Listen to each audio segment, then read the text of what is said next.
Irmãos, na sequência nós temos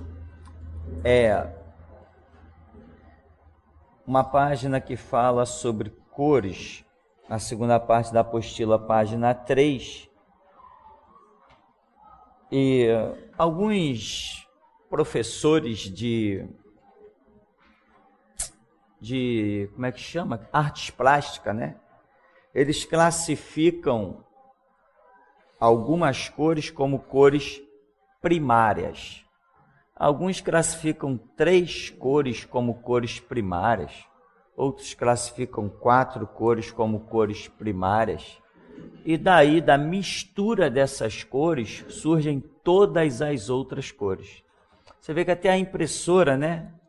A impressora tem 2 cartuchos, um preto e um que é chamado colorido. Mas você acha que ali dentro daquele cartucho colorido tem quantas cores? Você acha que tem 3 cores ali dentro? Só tem uma saída nele, né? Você acha que ali tem 3 cores? Resultado da mistura do mais preto ou menos preto e aqueles processos ali eletrônicos, surgem todas as cores que você imaginar. Qualquer cor que você imaginar, mas aquilo ali parte de algumas cores primárias, chamadas primárias, ou seja, cores que você consegue enxergá-las facilmente na natureza. Olhou para cima, lá está o azul. É o arrebol, lá está o vermelho, né? É o branco, tá para tudo que é canto. Então, alguns professores de artes plásticas, você deve ter tido essa matéria também, eles classificam algumas cores como sendo cores primárias e outras cores como sendo cores secundárias. As secundárias seriam aquelas cores originárias da combinação das cores primárias, né? Aí eu não tenho memória para lembrar esses ensinamentos de 35 anos atrás, mas resultado aqui do nosso estudo é que, vamos ver, simbologia das cores. As cores são muito diversas e podem apresentar muitos significados, porém são poucas as cores básicas com grandes sentidos, né? Então, nós temos, por exemplo, aí a cor branca. De modo geral, a cor branca na Bíblia representa a paz, né? Representa outras coisas, representa a santidade, representa a própria palavra, mas enfim, seguindo. Todavia, na dispensação do anticristo, significará a falsa paz, que somente a igreja entenderá, né? Você já viu lá aquele cavaleiro do cavalo branco, lá de Apocalipse, em que ele vem, todo mundo diz ali, o cavalo branco, então é Jesus vindo para implantar o seu reinado milenar de paz. Não. Ali é o anticristo em Apocalipse 6, Jesus só vai aparecer no cavalo branco em Apocalipse 19. Então no capítulo 6, Jesus vem, ou melhor, o anticristo vem num cavalo branco, disfarçado. O que acontece? Ele vem ali ainda como quem quer se manifestar, como se fosse o próprio Messias. É a besta que tem chifres de cordeiro. Então ali é uma falsa apresentação do anticristo. E esta falsa apresentação, representada ali no cavalo branco, vai enganar o mundo inteiro. O mundo inteiro se curvará ao reinado da besta, porque ele não vem com guerra. O anticristo já tentou a guerra muitas vezes e não foi bem sucedido. Ele tentou com Stalin, Lenin, Hitler, Mussolini. Ele tentou dominar o mundo na marra, no braço, muitas vezes, e não deu resultado. Não era nem o tempo, né? Deus tinha outros projetos. Hoje, inclusive pelo fato de estar dentro dos projetos de Deus, porque Jesus Cristo encerra a dispensação da igreja neste século 21, hoje o anticristo virá, mas parece tipo assim, ele aprendeu uma lição. Ele não consegue dominar a humanidade vindo direto com a máscara dele de guerra e com um pensamento claro de escravização. O anticristo viu que os seres humanos conseguem vencê-lo. O diabo descobriu que os homens conseguem vencê-lo. O diabo descobriu que dentro de todo ser humano ainda existe uma luta contra a escravidão e contra a humilhação. Ou não existe? Pega o satanista lá embaixo, tenta escravizar ele. Ele é escravizado espiritualmente, mas tenta jogar uma corrente nele para ver se ele não vai querer reagir. Pega qualquer um, pega um católico, pega um espírita, um satanista, tenta aprisionar ele fisicamente para você ver se ele não vai reagir. Pois foi isso que Hitler tentou fazer, não foi não? Hitler não tentou aprisionar as pessoas fisicamente? Ele tentou aprisionar fisicamente. Não foi simplesmente uma prisão espiritual, que o mundo jaz no maligno, o mundo está nessa prisão espiritual. Por isso nós não somos do mundo, senão também estaríamos nessa prisão espiritual. Agora, parece que o anticristo é como se ele tivesse aprendido a lição, o espírito do diabo. Falou, não, eu já sei como é que eu tenho que trabalhar com essa humanidade. Eu tenho que fingir ser bom e eles vão me entregar a própria alma deles. E agora vai dar certo. O anticristo agora vem como o cavaleiro de um cavalo branco. Então ele vem aí impregnado de uma falsa paz, mas ele vai colocar ao mundo uma maravilha. Vem com tecnologias, vem com investimentos gloriosos, né? Glórias entre aspas, mas vem. A humanidade vai olhar para o reinado do anticristo agora e vai dizer assim, que maravilha. Imagina 99% dos assaltos sumirem. Imagina você poder andar livremente pelas ruas e não tem ninguém para te assaltar. Imagina você começar a ouvir falar de um mundo que acabou a Guerra Fria, que Rússia e Estados Unidos estão de beijos e abraços. Acabou a guerra do Iraque, como é que chama aquele lugar lá? Da Palestina. Acabou a guerra da Palestina. Israel está tranquilo. O templo foi erguido. Maravilha, que paz. Aí a Bíblia diz assim, quando disserem que há paz, lhes sobrevirá repentina destruição. Então veja bem, o anticristo primeiro ele vai promover a paz, é o cavalo branco de Apocalipse. Depois do cavalo branco de Apocalipse vem o cavalo vermelho, que quer dizer a guerra mundial. Depois de tanta paz e harmonia, o anticristo quebra todos os conceitos, os protocolos e traz ao mundo a terceira guerra mundial. Nesta terceira guerra mundial, morrerá mais gente que em todas as outras guerras. Tanto que em Apocalipse também fala de um cavalo pálido, né? Que algumas versões chamam de amarelo. Mas é um amarelo pálido, que representa a morte. Então, no mesmo mover, vem o cavalo branco, falsa paz. O vermelho, que é a guerra mundial. O preto, que é a fome. Toda guerra traz fome. Tem que sustentar os exércitos no campo de batalha. Então tira dos civis e joga para os militares.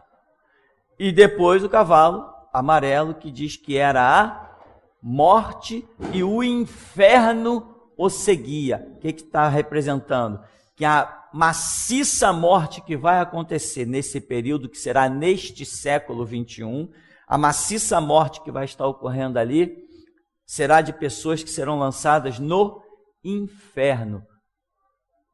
Não sei, eu diria, praticamente não haverá salvação durante o período do reinado do cavalo amarelo, né? Esse cavalo que o anticristo vai estar liderando. E tudo são cavalos que representam guerra. Tudo são cavalos que representam guerra, ou seja, o anticristo não tem nenhuma intenção de paz. Jesus falou que as intenções dele é o quê? Roubar, matar e destruir. Mas ainda tem gente acreditando que o diabo é bom. Eu já vi um depoimento de um camarada dizendo assim, não, o diabo não é tão ruim. Ele só faz o mal quando pedem para ele. Eu também já fui inocente, também já tive 2 anos de idade, fazer o quê? Então aqui diz, a cor branca tem esse sentido de paz, de tudo bem, de harmonia, de santidade, mas haverá um tempo em que essa dispensação muda e as coisas também mudam. E é isso que muita gente não compreende, né, irmão? Deixa eu pincelar mais uma vez disso. São as mudanças das dispensações. Isso que destruiu Israel, porque Israel não conseguiu entender uma mudança tão brusca. Ele não entendeu, não aceitou que Deus tivesse um projeto tão violento desse, de mudar o tempo da lei para o tempo da graça. Eles não aceitaram isso de jeito nenhum. E foi a destruição de Israel. O projeto de Deus foi a destruição de Israel, porque Israel não compreendeu, não pagou o preço de compreender os projetos de Deus. Mas Jesus chegou e disse, vai orar. Eles não foram orar. Jesus falou e disse assim, examinai as Escrituras. Eles não foram examinar.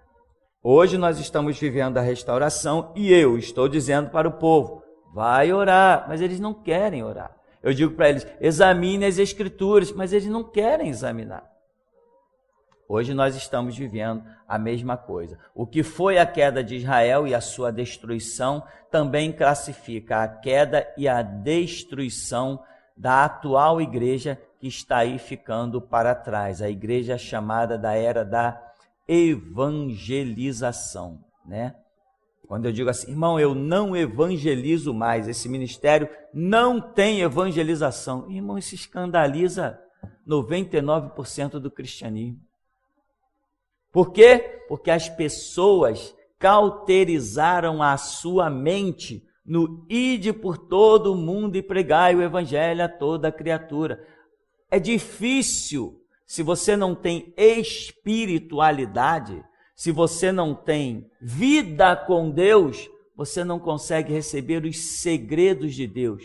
O segredo do Senhor é para aqueles que o buscam. A intimidade de Deus é para quem busca intimidade com Ele. Então, uma mudança dessa tão violenta, né? Imagina uma mulher vir chorando atrás de Jesus, correndo atrás dele. Senhor, tem misericórdia de mim. Minha filha está endemoniada até a morte. Senhor, e a mulher grita tanto que os discípulos se sentem incomodados e Jesus não está nem aí para ela. Quando a mulher chega e se joga nos pés dele, mulher, eu não fui enviado, senão as ovelhas perdidas da casa de Israel. Dá licença, sai da frente. Eu tenho mais o que fazer. Não, Senhor, peraí. Não vou pegar o pão dos filhos e dar aos cachorrinhos. Não, Senhor, não, peraí. Os cachorros comem das migalhas que caem da mesa dos seus senhores. Mulher, tá bom então, vai, tua filha vive. Como entender que Jesus rejeitou alguém que vinha clamando desesperadamente? Como entender que Jesus não se compadeceu daquela menina que estava endemoniada, morrendo, possessa por um demônio em cima de uma cama? Como entender isso? Muito fácil. Quando você tem intimidade com Deus, Jesus tinha um projeto e ele não podia sair desse projeto. O projeto era restauração de Israel, era buscar as ovelhas perdidas da casa de Israel, não era evangelizar. Amém, irmão? E hoje, passou-se a era da evangelização, entramos de novo na era da restauração da igreja. Então, tem traficante no morro? Não tem o chamado para pregar para ele. Tem espírita e católico indo para o inferno? Não recebi ordem de pregar para eles. A minha missão são as ovelhas perdidas da casa de Israel, que hoje é a igreja. Ou será que muitos aqui não podem admitir que estavam sendo enganados em igrejas? Quantos aqui não levaram uma rosinha, um sal ungido, uma água que veio do Jordão, que nunca saiu senão da bica para o altar ali? Quantos não vão admitir que foram enganados? Essa é a minha missão, restaurar as ovelhas perdidas da casa de Israel. Então, irmão, quando muda uma dispensação, se a pessoa não está ligada com Deus, não está ansiando por Deus, ela não compreende. As mudanças de dispensação são muito violentas. É Deus encerrar um projeto e dar continuidade a outro. E tem pessoas que acham que aquele projeto de Deus é eterno. E a gente está o tempo todo dizendo que Deus é uma rocha que jorra água inesgotavelmente. Deus é uma fonte. Você já viu que quando há uma fonte, aquela água que passou ali, nunca mais vai passar de novo? Aquela água que passou já era. Ela vai embora e ela cumpre o seu papel. E novas águas vêm. E nós dizemos que Deus é uma fonte inesgotável. Mas achamos que temos que todo dia que beber a mesma água. Não, nós estamos aqui para todo dia beber uma água nova. E se você não beber uma água nova, você vai morrer, mesmo bebendo água. Isso é para quem anda com Deus. E andar com Deus, meu irmão, não é necessariamente ter 10 horas de oração por dia, não. Andar com Deus é você ter um coração quebrantado, contrito, de modo que você enxergue as coisas como Deus enxergaria. Não é simplesmente, eu estou orando 20 horas por dia, tá, e como é que está o teu coração? As tuas 20 horas por dia te fizeram o quê? Um soberbo ou um humilde? Tem gente que ora para ser soberbo. Tem gente que estuda a Bíblia para ser arrogante. Quem conhece Deus, meu irmão, é humilde, é simples. Quem conhece Deus não tem arrogância, não tem prepotência, não tem soberbia. Quem conhece Deus olha para as coisas e mesmo quando alguém está vindo com um punhal na frente dele, ele nem enxerga o punhal, ele enxerga o cara de braços abertos. Quem anda com Deus, meu irmão, tem uma visão diferente das coisas. Lembra aquele rei de Israel? Rasgou a camisa, o cara busca ocasião contra mim, ele quer guerra. Aí Eliseu, que andava com Deus, disse o quê? Que isso? Deixa o cara vir a mim, tu saberás que há Deus em Israel. Então, a cor branca tem os seus sentidos e ainda, santidade, como falamos. A cor branca revela santidade, revela a própria palavra, quando você vê, lá em Apocalipse, por exemplo, fala que vão receber uma pedra branca, Não tem essa expressão lá em Apocalipse? Que os salvos receberiam, ao que vencer tal dar-lhe-ei uma pedra branca. Uma pedra branca, essa pedra branca representa que Jesus lhe dará uma palavra. No tempo antigo, existia um negócio chamado tribunal. Vamos modernizar o nome. Havia um tribunal, e nesse tribunal havia uma caixa, vamos chamar essa caixa de urna. E quando alguém ia ser julgado em, como é que chama hoje, quando a pessoa vai a público? Júri popular. Isso já existia desde que Noé fazia barquinho. A pessoa vai a júri popular porque a pessoa cometeu um delito. Então, a semelhança do que acontece hoje, pegava-se testemunhas, um juiz, o que se hoje se chama promotor, enfim, e advogado. Isso vem desde os tempos que lá se vão. Aí, como que o júri dava o seu veredito? Eles tinham pedras. Essas pedras tinha branca e tinha, não me recordo agora, de outras cores. Não me recordo as cores das pedras. Eu sei que a branca estava lá no meio. Então, eles vinham, pegavam a sua pedra e jogavam dentro da urna. Depois o juiz ia lá, abria a urna e pegava a pedra. Se tivesse mais pedra branca do que outras situações, o juiz dava a sentença de absolvição pela pedra branca. Lá em Apocalipse, Jesus está dizendo, ao que vencer, etc, etc, dar-lhe-ei uma pedra branca. O que quer dizer a pedra branca? Uma palavra. Vinde, bendito de meu Pai, possui por herança o reino. Ou você acha que Jesus vai te dar uma pedra branca? Isso é a simbologia. Amém? Isso é a simbologia. Então, veja bem, pedra branca representa santidade, absolvição, representa, o que eu falei? A palavra. Amém, meu irmão? Então, o branco, e você vai achar ele inserido em várias coisas.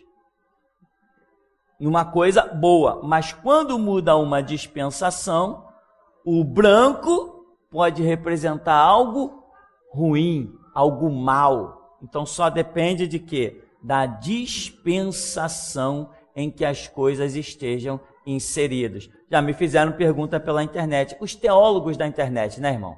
Na internet tem muitos teólogos, mas tem pouquíssimos servos e pessoas dispostas a realmente aprender alguma coisa. Então, pastor, você falou que não sei o que significa isso, isso e isso, mas lá em Apocalipse está escrito isso, isso e isso. Quando a pessoa pergunta com humildade, eu dou aula, porque eu fui chamado por Jesus para dar aula. O fato de eu pregar hoje, isso é segundo plano. Eu hoje sou um pregador porque faltou pregador no mundo. É por isso que eu sou um pregador, porque o meu chamado é para ensinar a Bíblia. Esse é o meu chamado. Eu leio um texto bíblico, mesmo que eu nunca tivesse lido aquele texto bíblico, eu leio e recebo o entendimento dele.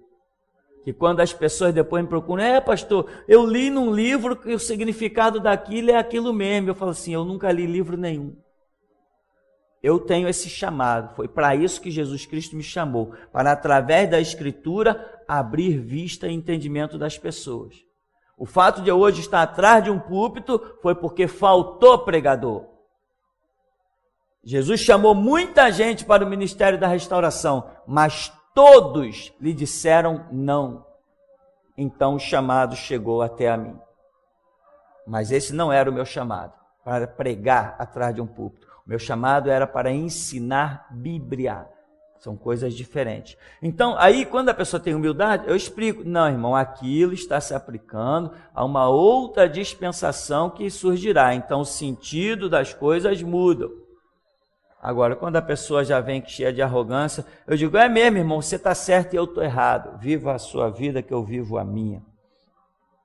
Temos aqui, olha, vermelha. De modo geral, vitória pelo sangue do Cordeiro. Todavia, na dispensação do anticristo significará a guerra, derramamento de sangue, né? Então, o que quer dizer esse vermelho?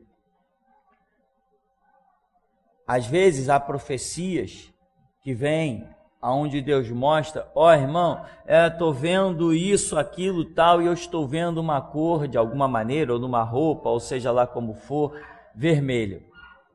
Aí às vezes os profetas ainda acrescentam. Isso é porque Deus determinou que vai te dar essa vitória pelo sangue dele. Aí é o tipo da coisa que, tipo assim, Deus se agradou de você e uma coisa impossível, Deus determinou que vai fazer por você. E aí vem o vermelho. Quando vem o vermelho, irmão, significa que verdadeiramente vai ser uma coisa muito sobrenatural e Deus trará esse milagre à existência na sua vida. Já aconteceu de Deus mostrar vestes espirituais, essas vestes revestindo os seus servos, e muitas vezes nessas vestes tem filetes vermelhos. Significa que dentro daquela veste espiritual que representa o ministério, o filete vermelho está dizendo que dentro daquele ministério vão existir curas, porque o vermelho está relacionado à cura. Isso tem a ver com sangue, etc., que Jesus levou sobre si, as nossas enfermidades, etc., etc. E às vezes Deus mostra em vestes espirituais, em um sacerdócio, em uma pessoa que tem um ministério, Deus mostra cores douradas na roupa, cores brancas, cores vermelhas, cores azuis. Aí, irmão, é um ministério bem legal, bem completo, né? Aqui nós temos o dourado, que representa a glória de Deus, ou seja, uma manifestação muito grande de Deus, uma coisa gloriosa. Temos o branco, que representa o ministério da palavra, temos o vermelho, que representa a cura, e temos o azul, que representa... O azul representa o louvor, né? O azul representa o louvor. Então, quando Deus mostra para uma pessoa, através de um profeta, ó, irmão, estou vendo sobre ti uma veste e ela tem as cores tal, tal, tal, tal, tal. Às vezes a pessoa não conhece a simbologia das cores, ela fica sem entender exatamente o que está acontecendo, o que Deus está preparando, o que vai acontecer na sua caminhada ministerial. Muitas vezes no começo, quando nós recebemos certas palavras desse nível, a gente não entende muita coisa não, mas depois na caminhada a gente vai aprendendo. Então, temos o preto aí, de modo geral significa a morte. Todavia, no reinado do anticristo significa fome, que é sofrimento. Você vê que quando alguém morre, né, as pessoas se vestiam de luto. Ainda tem gente que põe preto, né? Ultimamente a gente vai no cemitério e quando chega lá parece até festa, né? Pessoal de jeans longo, etc. Naquela época, na época da minha mãe, a coisa era bem diferente. Quando falou, morreu alguém, tu ia num cemitério, todo mundo de preto. Só preto. Uma calça jeans era escândalo. Às vezes surgia alguém mais moderno, né? Quando se voltava para o bairro, se ouvia só o comentário. Caramba, fulano foi no enterro de calça jeans. Isso era um escândalo. Você vê como os tempos mudam, irmão?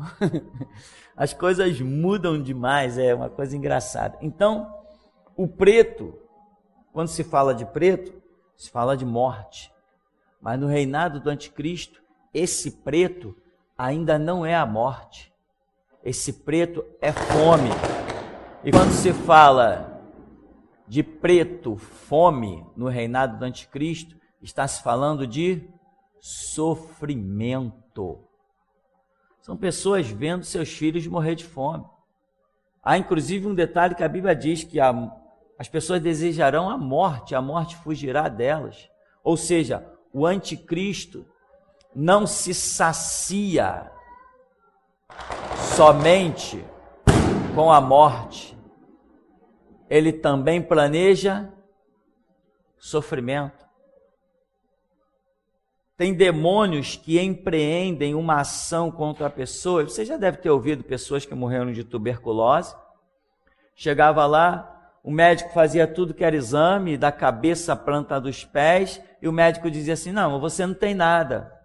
E a pessoa, mas doutor, eu tenho. E a pessoa tossindo e etc, etc. Final das contas, morreu de tuberculose. Mas não acusava nada em chapa de pulmão, não acusava nada. Ações malignas. Pessoas têm morrido de câncer. E os médicos fazem todos os exames, não detectam nada. Ou são situações que, não, toma esse remedinho que você vai ficar curado. E toma ali remédio e não aparece a cura nunca. Existem doenças, enfermidades que são espirituais, colocadas mesmo por demônios, de modo que parece que os demônios, eles se alimentam desse sofrimento do ser humano. Muitos demônios já poderiam ter matado pessoas rapidamente, porque a vida está nas mãos deles, mas eles não matam. Eles trabalham, eles manipulam a dor. Existiu um camarada em São Paulo que ele fez um quadro, ele fez um pacto com o diabo. Não sei se você já ouviu falar nisso. Ele fez um pacto com o diabo e ele disse assim, eu quero ser um pintor famoso, eu quero fazer um quadro que me dê muita fama. E segundo conta a história, ele fez um pacto com o diabo, num terreiro de macumba, com Exu, uma coisa dessa assim, e foi tudo acertado, queria ficar muito famoso. E resultado, ele fez um quadro que era uma criança chorando, com lágrimas que rolavam bem grande do rosto da criança.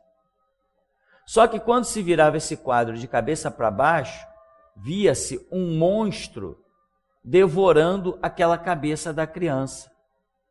Mas olhando o quadro normalmente, só se via aquela cena bonita e triste de uma criança chorando.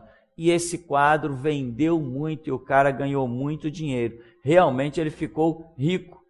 E quando ele estava no auge das suas comemorações, ele foi acometido de um câncer.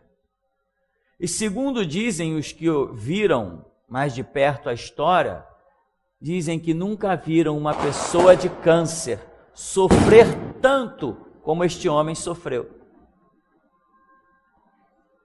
Parece que o camarada era sustentado vivo para gemer, chorar e sofrer. Ou seja, o diabo, ele não tem, o objetivo dele, roubar, matar e destruir. No meio dessa história aí, tem o sofrimento do ser humano, do qual ele se alegra, do qual ele fica feliz de ver pessoas sofrendo. Muitas vezes o diabo não investe na vida de uma pessoa para matá-la. Ele investe para tirar o emprego, porque sabe que na cabeça daquela pessoa, tudo que aquela pessoa tem é o seu emprego. Diferente de um crente espiritual, porque existe crente que não é espiritual. Então, se o diabo conseguir entre aspas, tirar o emprego de um crente, não vai fazer esse crente sofrer, ou não deveria fazer esse crente sofrer. Então não é o tipo do investimento dele. Agora, quando ele vê que uma pessoa se apoia numa determinada bengala e ele pode tirar aquela bengala e fazer a pessoa sofrer, ele também usa desse artifício. O diabo se alegra no sofrimento, na dor do ser humano, né? Por isso Jesus é o bálsamo também. Então, irmão, aqui essa cor preta, que é morte, mas no reinado do anticristo é fome, que simboliza muito sofrimento que vai haver sobre a terra. E nós temos outra cor, amarelo, que está lá também nos cavalos, o último cavalo de Apocalipse. Hoje, se você ver algo tipo amarelo, né? Um amarelo forte, aquele amarelo, às vezes até dourado, esse amarelo representa, naturalmente ele representa, por exemplo, na bandeira brasileira, ele representa o ouro. Mas no nosso mundo espiritual, representa a glória de Deus, que também é representada por ouro. Não ouro da terra, mas ouro, dentro da simbologia. Agora, esse amarelo que Apocalipse fala, é um amarelo pálido, sem brilho.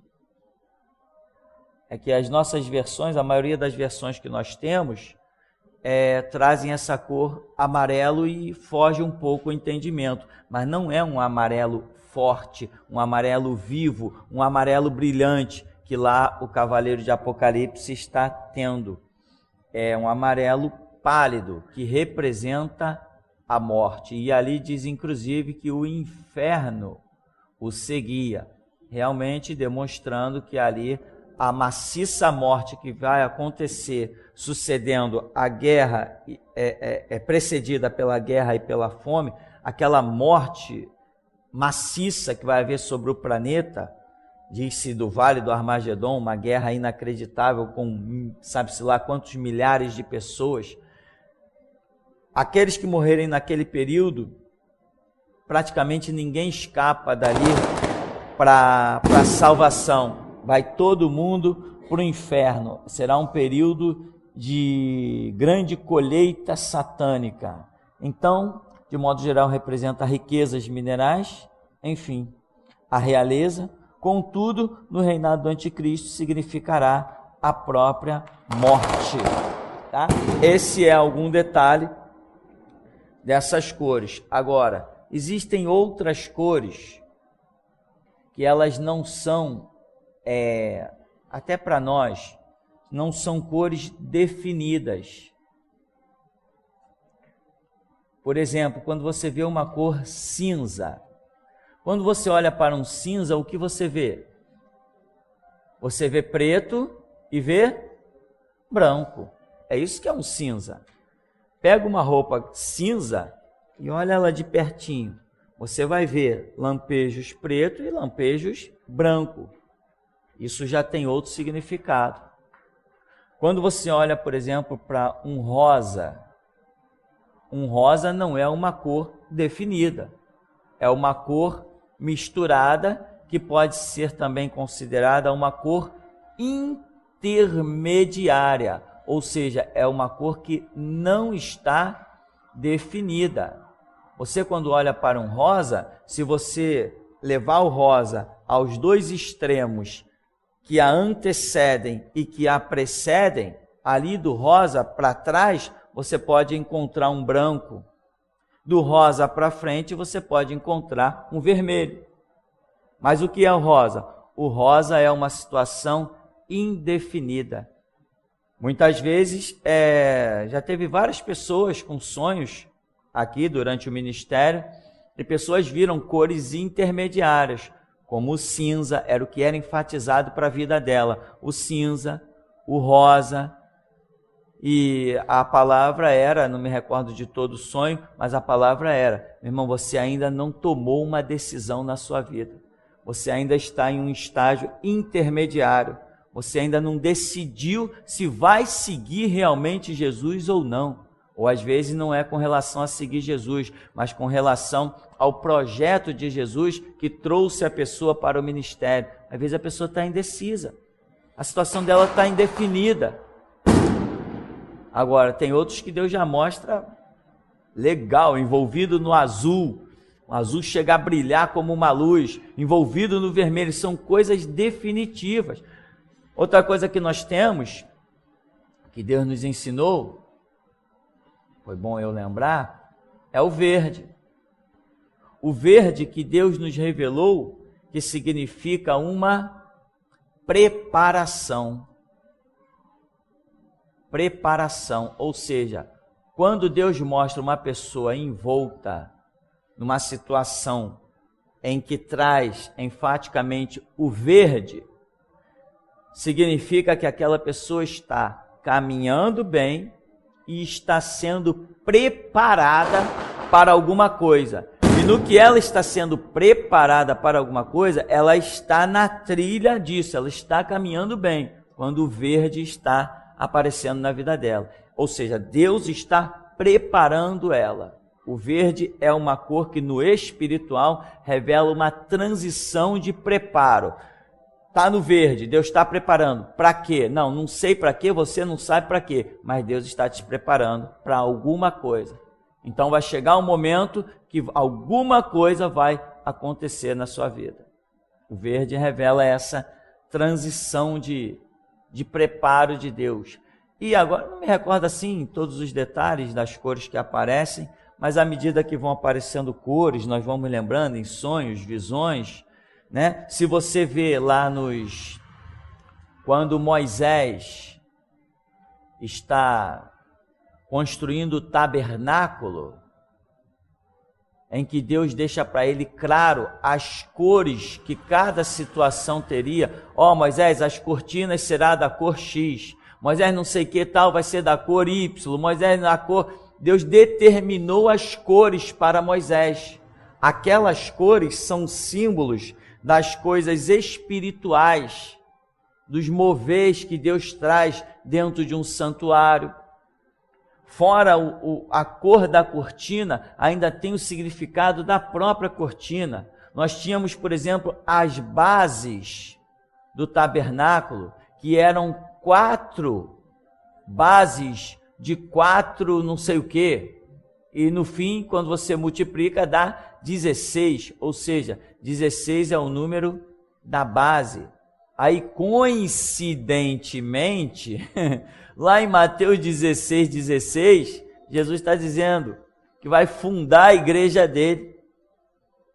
E eu te digo que tu és Pedro, e sobre esta rocha edificarei a minha igreja. Quer dizer, Pedro tem uma declaração lá em Mateus 16, e ali naquilo vai vir a edificação da igreja. E aí depois você vai achar milhares de passagens bíblicas que mostram a base. Mas nosso assunto não é os números, são as cores. Então, irmão, as cores têm significado. Então, resultado, números, cores na Bíblia, né? Símbolos como nuvem, espada e água, rio e tal, tudo isso falam tanto quanto as palavras. Deus usa palavras que recebem a sua revelação, Deus usa números, cores e símbolos que recebem a sua revelação. Então, tudo que está na Bíblia é uma fonte de ensinamento e revelação. Isso me chamou a atenção há muitos anos atrás, quando eu comecei a me encucar com essa história de... Jesus chamou 12 apóstolos. Deus dividiu Israel em 12 tribos. Apocalipse mostra uma cidade com 12 portas, 12 fundamentos. Jesus multiplicou os pães e os peixes, sobejaram 12 cestos. Eu falei, não, isso tem que ter algum significado. Isso tem que ter algum significado. Os 144 mil, que é 12 mil de uma tribo, 12 mil de outra tribo, 12 mil de outra tribo, até somar 144 mil. Isso tudo começou a chamar a minha atenção desde muito cedo. Só que eu não tinha como ir em busca dessas coisas. Era na época que eu me converti, a literatura evangélica, a fonte de estudo, isso era muito pobre, era muito complicado. E o tempo foi passando. Quando nós fundamos o ministério aqui, Jesus me trouxe à memória de novo todas essas coisas. E eu comecei a ir para a Bíblia, já tinha mais recursos e etc. Já tinha uma visão maior espiritual. Começamos a pesquisar e eu comecei algumas coisas a descobrir e outras Deus começou a me revelar diretamente, né? Pela Escritura, por sonhos, por visões, etc. E nós começamos a descobrir que números, cores, símbolos, tudo isso faz parte de revelações tão diretas quanto as palavras, né? Na nossa sequência, nós temos um estudo, irmão, eu considero muito importante, porque é justamente um estudo sobre dispensação, né? E o que é uma dispensação? Aí tem uma resposta, né? É um período de tempo histórico, espiritual, em que Deus trata com a humanidade ou um povo de uma determinada forma ou maneira. Porque a queda de milhões de seguidores de Jeová, de Jesus Cristo, a queda deles está compreendida justamente em não entender as mudanças de Deus. Achar que Deus implantou uma coisa de um jeito e que vai levá-la até o fim daquele jeito.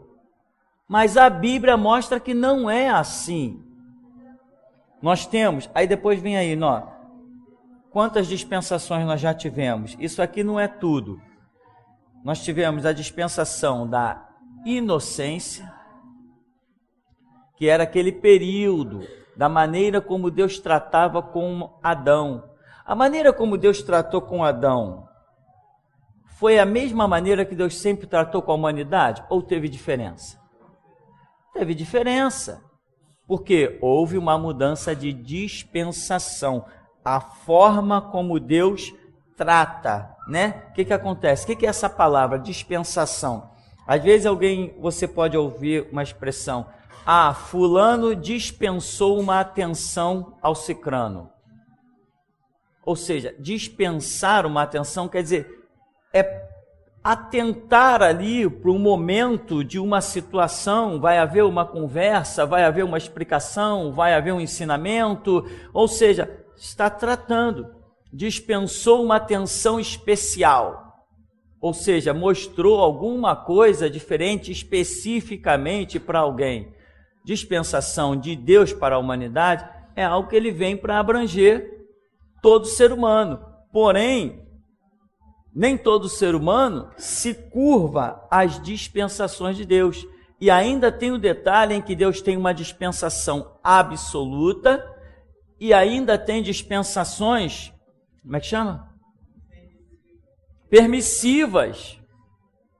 Existe o absoluto e existe o permissivo. Por quê? Porque isso está compreendido dentro das misericórdias de Deus.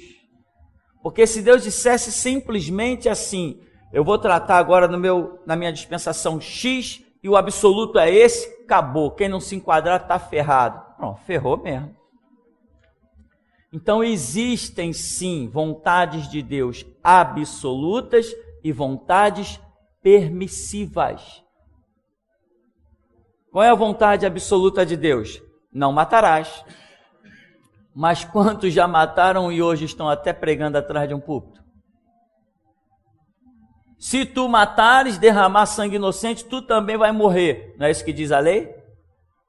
E no entanto, você não vê que entrou um permissivo de Deus em até o ser humano matar?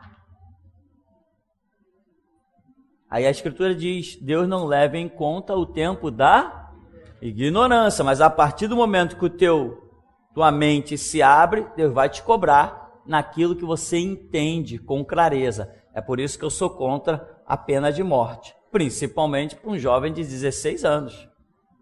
E será que ele já entendeu a realidade da vida? Não entendeu de jeito nenhum. Eu, quando tinha 16 anos, eu pensava que eu era o Superman, que ia até voar, de tão valente que eu era. Vixe, como eu estava iludido. Mas com 16 anos, me diz que eu estava iludido. Eu não via o mundo como eu vejo hoje. Tem um ditado que eu gosto muito bem, é apenas um ditado, mas eu gosto muito. Que a vida começa aos 40, por isso que eu estou novinho, irmão, estou com 8 anos de idade. Então veja bem, essa é uma realidade, existem as coisas absolutas, mas Deus, com a sua misericórdia, consegue trabalhar na vida de um ser humano sem abrir mão do seu absoluto, mas ele consegue realizar alguma coisa dentro do campo permissivo, até levar a pessoa para o absoluto. E isso, se não fosse assim, irmão, eu acredito que nenhum de nós estaria aqui. Isso está dentro daquilo que nós chamamos das misericórdias de Deus. Bom, então dispensação é isso, esse período que Deus trata com a humanidade. E aí nós temos inocência, que é um período atribuído ali à questão de Adão. Nós temos a lei, que foi implantada com Moisés. Mas antes de Moisés nós temos o quê? Temos Abraão. Como chamava a era de Abraão? Era patriarcal, que também foi uma dispensação. Nós temos algo que muitos nem veem como uma dispensação, mas é claro que é uma dispensação, o período dos reis. Quando Deus está tratando com a nação de Israel, através dos reis, isto é uma dispensação, muito embora outros não vejam, mas é. Nós temos o sacerdócio. O sacerdócio, na verdade, ele vem desde Adão, mas ele não é tão enfatizado, ele está ali escondido. Adão é um sacerdote. No período da lei tem sacerdote. No tempo de Abraão existia Melquisedeque. Mas só que a história está se voltando para alguns personagens muito centralizados. Abraão isso, Abraão aquilo, Abraão, a era patriarcal, Abraão ofereceu sacrifício, Abraão foi para o Egito, Abraão, e é um período imenso da história de Abraão. Cadê o sacerdote? Ah, não tem sacerdote. Tem sim, Abraão entregou o dízimo. Só que Deus não está enfatizando o sacerdote, Deus está enfatizando Abraão, o chamado dele para formar uma nação, através de Abraão, formar a nação de Israel. Mas antes que Deus chamasse Abraão para dele formar uma nação, já existia o sacerdócio de Melquisedeque. E cá entre nós, Melquisedeque não foi o primeiro sacerdote do Deus Altíssimo. A Bíblia não diz que o cara era único, que foi o único, né? Enfim, no tempo de Moisés tinha sacerdote. A história se fixa em Moisés, mas com quem Moisés aprendeu sobre o Deus vivo? Com seu sogro Jetro, que era sacerdote do Deus Altíssimo em Midian. Então o sacerdote ele atravessa toda a história do homem. Toda. Então aí depois nós temos uma dispensação quando Israel está sob Roma.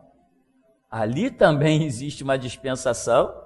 Jesus está demonstrando como se comportar, mesmo debaixo do domínio do Império Romano. Jesus se curvou a Roma? Jesus não se curvou a Roma? Tem certeza? Então, nós também não temos que nos curvar. Jesus ali representa o nosso espiritual. E Roma representa o quê? O Roma representa o domínio de todo o império, todo o governo. Roma tinha seu congresso, Roma tinha seu senado, Roma tinha seu exército. Jesus se curvou ou não se curvou a Roma? Não se curvou? Ah, então eu também não tenho que me curvar a ninguém. Eis a lição. Porque alguns crentes hoje dizem, não, nós temos que seguir a Constituição. Constituição é coisa de Roma. Jesus seguiu a Constituição de Roma? Se alguém aparecer aí para me provar que Jesus seguiu a Constituição, as leis de Roma, eu ligo logo para 193, mando trazer camisa de força e levar o cara. Não tem condição, Jesus não se curvou a ninguém. Quando o império, o líder máximo, disseram para ele assim, Senhor, Herodes quer te matar, Herodes está procurando você aí. Por que Herodes queria matar Jesus? Significa que Jesus não estava sintonizado com o império de Herodes. Ou não? Se Herodes olhasse para Jesus e dissesse assim, pô, esse cara aí, ele trabalha, ele paga impostos, ele cuida da família dele, esse cara é um ótimo súdito do meu império, vida longa para ele. Não, mas Herodes queria matar Jesus, essa é a informação. Então significa que Jesus não está de acordo com as leis de Herodes. Por favor, será que isso é difícil de entender? Aí Jesus diz, não, peraí, Herodes está me interpretando mal, eu vou lá me explicar para ele. Vai lá e diz para aquela raposa que me convém, que eu efetuo curas e milagres, me convém andar hoje e amanhã e no terceiro dia eu sou consumado, não devo nada a ele. Eis a questão, mas também tem pouco tempo que isso está escrito na Bíblia, né? Só 2000 anos não deu tempo de muita gente ler, não. Bom, aí nós temos outras dispensações, Jesus implantou a graça, que é um período de mais ou menos 2000 anos, o tempo da graça, que é também chamada dispensação da fé. Depois vem outra dispensação, que é o reinado do anticristo, nesse século se levantará por 7 anos, e temos mais uma dispensação, que é o milênio, e aí a última dispensação, sendo que no último estágio do milênio haverá uma outra dispensação. Dentro do milênio haverá uma outra subdispensação. Qual é ela? É a subdispensação em que o diabo será solto por um pouco de tempo. Isto vai se dar dentro do milênio. O milênio vai estar transcorrendo e dentro do período chamado milênio, no finalzinho dele, o diabo será solto e sairá a persuadir todas as nações de novo, para congregá-los na batalha final. Nessa batalha final, quando marcharem contra Jerusalém, cairá fogo do céu, porque Jesus Cristo ainda estará em carne, reinando de Jerusalém, dentro do período chamado milênio, e nesse finalzinho em que o anticristo, ou melhor, o diabo, será solto para persuadir novamente as nações na última batalha de todos os tempos. Aí encerra-se o milênio com esse detalhe, enfim. Então tudo são maneiras de que Deus está trabalhando sobre o homem, sobre a humanidade. E aqui nós temos uma dispensação na qual todos nós nascemos dentro dela, chamada dispensação da graça. Essa dispensação ela foi classificada, ela pode ser vista como uma dispensação aonde a igreja sofreu a sua queda, aonde os pastores perderam a visão, se tornaram apóstatas, se tornaram mercenários e tiveram a sua visão espiritual cegada, vou usar essa expressão aqui. E com isso eles se voltaram para uma ignorância espiritual. E nós nascemos dentro dessa dispensação da graça, porém já num período em que estava se formando o chamado apostasia, o que você pode chamar de mais um período de dispensação. Mesmo na apostasia, a palavra de Deus viva e eficaz continuou a passear pelas nossas mãos. Não continuou? Continuou, claro. Eu conheci pastores mercenários que faziam estratégia de como ia arrancar dinheiro das pessoas, mas eu tinha na minha mão uma Bíblia. Eu podia abrir essa Bíblia e dizer, não, isso não tem nada a ver com a realidade. Então, mesmo num deserto árido, mesmo numa apostasia ferrenha, horrenda, nojenta, mesmo ali, Deus ainda tinha a sua palavra, o seu Espírito, para encontrar quem Ele pudesse trabalhar. E eu nasci no meio da apostasia. Eu só tive propostas de apóstatas. O que eu encontrei de pastor bandido atrás de púlpito, meu irmão, louco por dinheiro, foi uma coisa realmente absurda, fora do comum. E, no entanto, do meio da apostasia, Jesus me catou e me jogou na restauração. E comigo, Jesus Cristo abriu a porta da restauração. Então, veja bem, as dispensações existem, sempre existiram. Qualquer um que faz um semináriozinho aprende lá nos livros as muitas dispensações. Ainda teve uma dispensação chamada governo humano, que está em qual livro? Juízes. Ali não tinha líder. Cada um fazia o que achava que era certo. Era uma dispensação. E o povo fazendo o que era certo só dava problema. Ali no livro de Juízes foram levantados 13 juízes para conduzir o povo. Quando o povo estava em caos, Deus levantava um líder, colocava o povo lá em cima. Depois Deus tirava esse líder, o povo ia ao caos novamente, Deus levantava outro líder. E ficou essa brincadeira por 13 vezes. 13 juízes, 13 líderes foram levantados no meio do povo de Israel, que morava nessa época na faixa de Gaza, parece, uma situação assim. E 13 é o número da libertação. Tinha um líder, o povo ia bem. Deus tirava o líder, o povo dava com os burros na água. Deus provou ali que a humanidade precisava ser liderada. Deus provou ali, né? Deus provou. Agora, governo humano é chamado essa dispensação do livro dos Juízes. Agora, o grande problema, meu irmão, sabe onde ele esteve? Nesse período chamado graça. O período de maior caos a nível de conhecimento foi nesse tempo chamado graça. Nós hoje estamos dentro do tempo da graça. O tempo da graça está aqui no seu finalzinho. Ele vai até aqui. Mas nós já começamos um tempo chamado restauração, que está dentro do tempo da graça. Quando o tempo da graça vai se encerrar? No arrebatamento da igreja.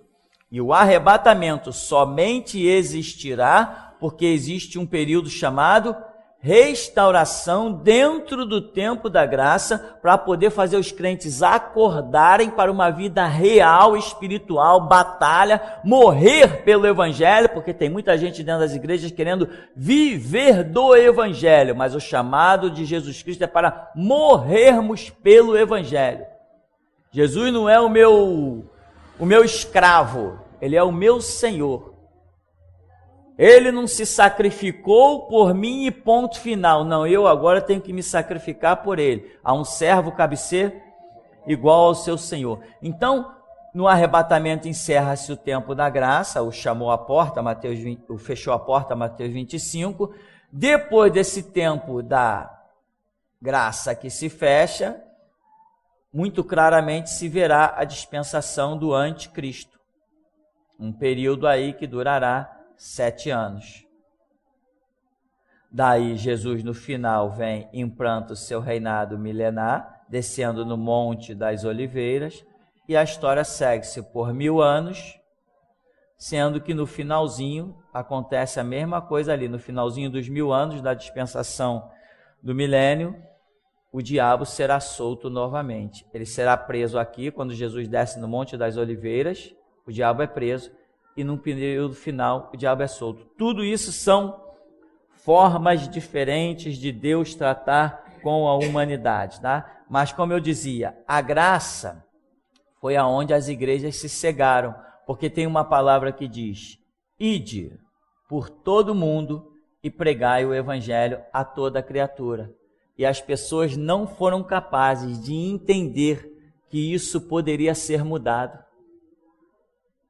As pessoas não foram capazes de entender que isso poderia ser mudado. Elas não tiveram a compreensão disso. Elas achavam que agora a igreja teria que pregar o evangelho até alcançar todas as criaturas no mundo. Sem chance. Sem chance. A igreja nunca vai alcançar ninguém com esse evangelho que ficou aí para trás. Não tem nem como, não há mais evangelho. O que tem são campanhas, correntes, envelopes, arranca dinheiro, dá o teu trízimo. É isso que as igrejas... Isso não é mais evangelho, não tem nem mais evangelho para alcançar ninguém.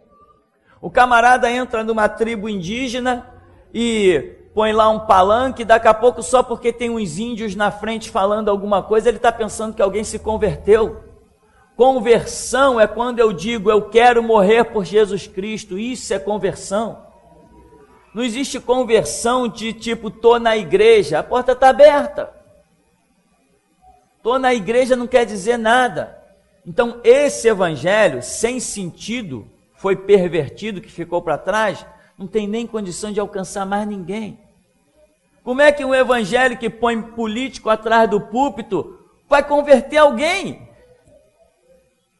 Se a primeira coisa que é projeto da igreja é centralizar a liderança de Jesus Cristo, e hoje as igrejas estão curvadas aos políticos. Cadê o evangelho?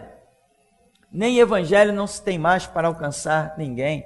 Então, esse tempo da graça ficou confundido. E hoje as pessoas têm dificuldade de aceitar a mudança. Mas essa mudança não é nova. Ela já aconteceu com Israel. Do Antigo Testamento, a Bíblia diz que a lei durou até João. A lei durou até João Batista. Dali para frente, não tinha mais lei. João encerrou a dispensação da lei e deu início à era da evangelização? Não. João deu início à era da restauração de Israel. Está lá profetizado em Isaías 39 e por toda a Bíblia. Quando João encerra a sua missão, olhando para Cristo, importa que ele cresça e eu diminua, encerra-se a restauração de Israel,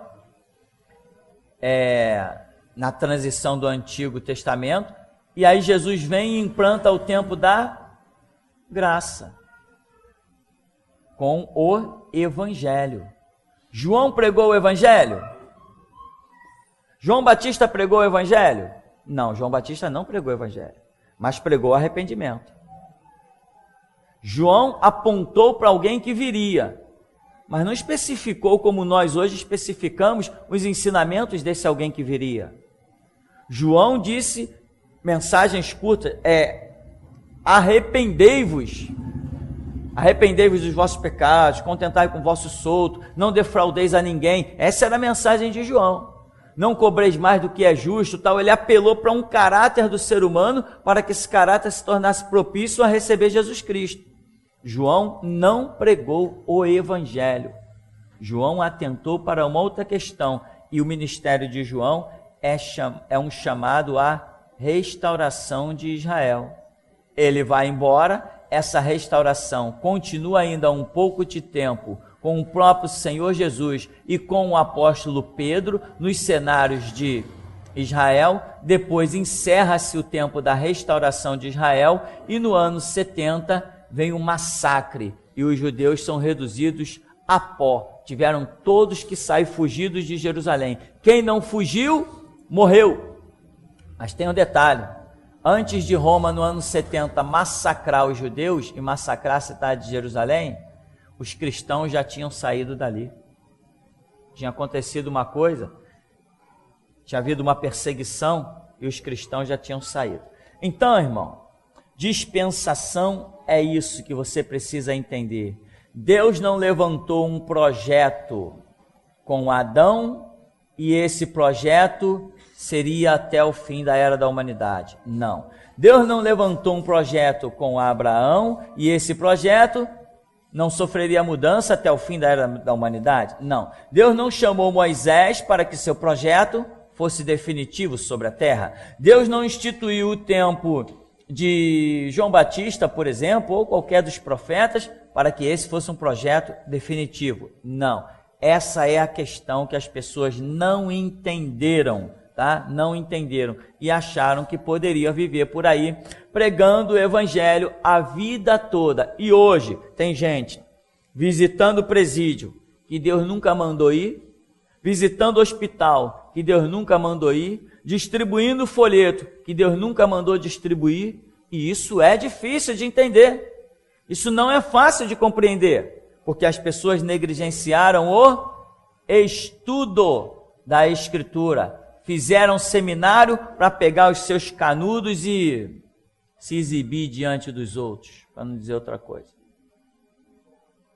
Tá? Então essa é a realidade.